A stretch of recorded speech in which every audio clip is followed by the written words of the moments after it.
I purchased my tub earlier this year, and I've been extremely happy with it. It was suggested on the part of my children as a point of safety for me getting in and out of a shower and a tub because I love baths. This is extremely easy to get in and out. As you know, it's a very low threshold. Very easy with the knob to get in and out. It is wonderfully soothing. I have arthritis all through my body, and it's incredibly soothing to anybody with arthritis. I have the bubblers and the whirlpool, and just soaking is incredible. Past August, I had to have a total hip replacement, and this came in incredibly useful.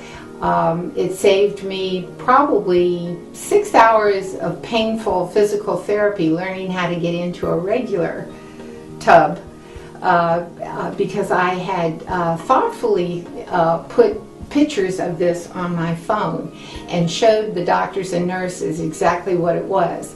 So they knew that I did not have to step over anything.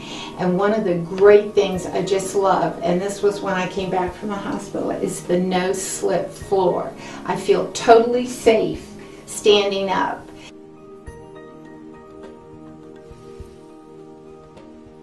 My name is Joanne, and I'd just like to say I love my walk-in tub.